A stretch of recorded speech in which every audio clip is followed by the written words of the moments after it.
Hello, dear students. This is Hasina Islam, lecturer, Department of English, Tongi Government College, Gazipur. This lecture is for the students of honors second year. I think you all are fine by the grace of Almighty Allah.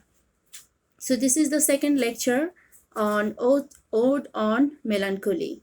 In my previous lecture, I have started John Keats, and in my previous lecture, I have given you information regarding John Keats. Today, we will enjoy a very nice poem by John Keats, and the poem is Ode on Melancholy. First of all, you have to listen to this poem very carefully.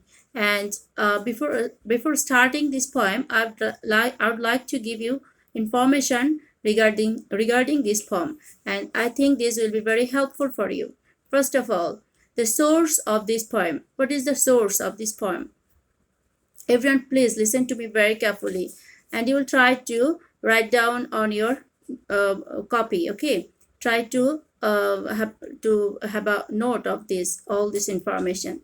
Okay, so the source of this poem is, that is, Keats was actually inspired to write the poem by Beaumont, Milton, and Barton. Actually, at the time Keats wrote this poem, he was reading Barton's Anatomy of Melancholy, and this is the source of this poem. Okay, so what is the theme of this poem?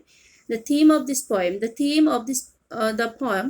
Ode on Melancholy, is the habitual alternation of joys and sorrows, and that there is pain in joy and joy in pain. Okay, so this is the main theme, that is, there is that is sorrows and pain and joy. All these are the alternatives form of life. Okay, so pain is joy and joy in pain. This is the main theme. So what is melancholy? Melancholy is a delicate feeling, not that is, it is not the grief caused by death or disaster. It is a delicate feeling actually. Okay, so another important information regarding this poem, that is, you have to know Lethe is an underground river. Okay, so this is an underground river known as the river of forgetfulness. Forgetfulness, because by drinking from the water of this river, the spirits of the dead obtain forgetfulness. This is an underground river. Okay, then Proserpine. He was an earthly goddess. Pluto, the king of underworld, fell in love with her and abducted her while she was picking flowers on the plain around Eton in Sicily. At the time, he was abducted by Pluto.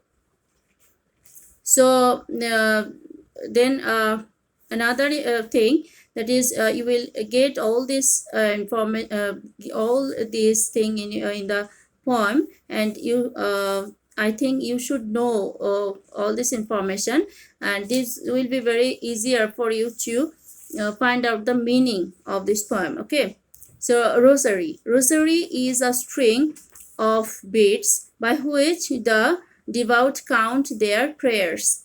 Okay, so our devout counts their prayers with a rosary. Okay, so another thing, that is shroud, a piece of cloth that a dead person's body is wrapped with. Okay, this is a piece of cloth, and a dead person's body is wrapped with this type of cloth before it is buried. And it also refers to a thing that covers, surrounds or hides something. So this term is related to this poem. And how it is related? Keats compares the showers of April rain to a shroud. That's why it is compared with showers of April. Okay, and Keats here says that A shroud hides an object from our view. Okay, it hides the dead body. And similarly, the showers of April rain dims the bright and beautiful object of nature. So Keats compares the showers of April to a shroud. Okay, so these are the important information and you have to know before reading this poem. And we have also another important information I'm going to discuss. After that, we listen to this poem very carefully. Okay, then you know,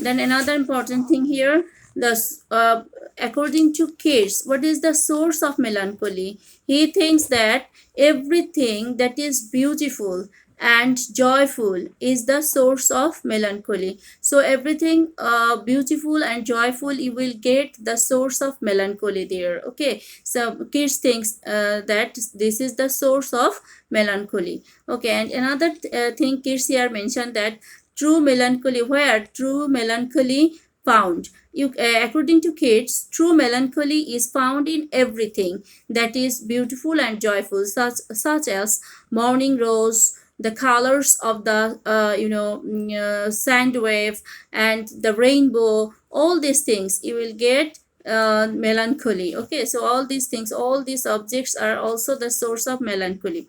Okay, what is peony? Peony is a garden plant with large, round, white, pink, or red flowers. It is a type of flowers, and he mentions all these things to indicate, poisonous objects. That's why he mentioned all these things. Okay, peony. This is a garden plant with large, round, and white, pink color or red flowers with this type of flowers. Okay, and Keats also thinks that melancholy deals with beauty. So beauty and melancholy are the inseparable part. They deal with actually melancholy deals with beauty. Okay, then here he also mentions shrine. Why he mentions here that is what is shrine? Shrine is a place where people come to worship because it is connected with a holy person or event. We know it, isn't it? So he here said that he thinks that the melancholy shrine, if you want to find out the shrine of melancholy, you can easily find it where the melancholy shrine is to be found in the very temple of delight. Where you will get delight, of course you will get the another part, the opposite part where you will get joy. Of course you will get the opposite part, that is melancholy, you will get there. And he also, he thinks that melancholy and delight are inseparable. In the temple of delight, melancholy hides her face under a veil. So in the temple of delight, you will get also the face of melancholy there. Okay, so these are the information regarding this poem. Now I'm going to play the poem for you. Of course, you have to listen to this poem very carefully. After that, I will give you a short summary of this poem and then I will try to give you a detailed analysis of this poem. So everyone, please get ready to listen to this poem very carefully.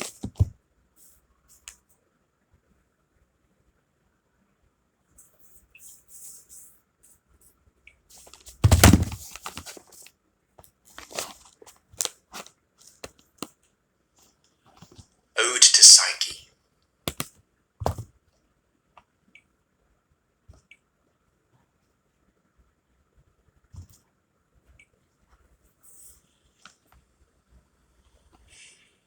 No, go not to Lethe. Neither twist wolfsbane tight-rooted for its poisonous wine, nor suffer thy pale forehead to be kissed by nightshade, ruby grave of Proserpine.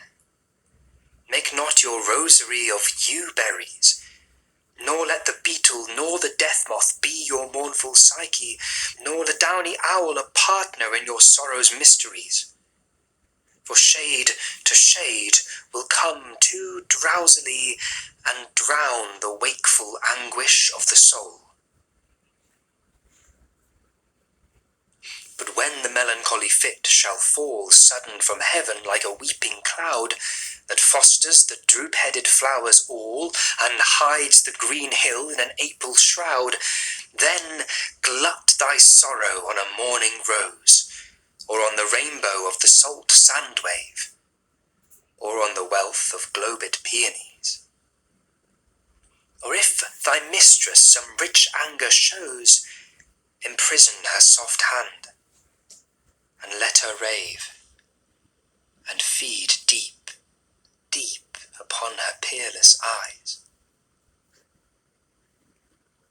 She dwells with beauty, beauty that must die, and joy whose hand is ever at his lips bidding adieu, and aching pleasure nigh turning to poison while the bee-mouth sips.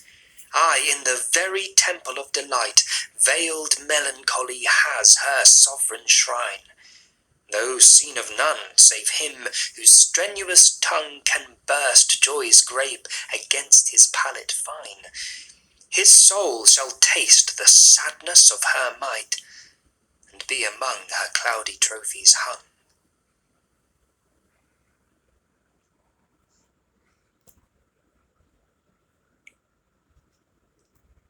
So, dear students, I think you all have enjoyed this poem. So, you will try to read out this poem in taking help from your book, your textbook, and other sources. And now I'm going to uh, uh, actually I want to give you a summary of this poem. In my next lecture I will give you a short summary of this poem, and a detailed analysis of this poem.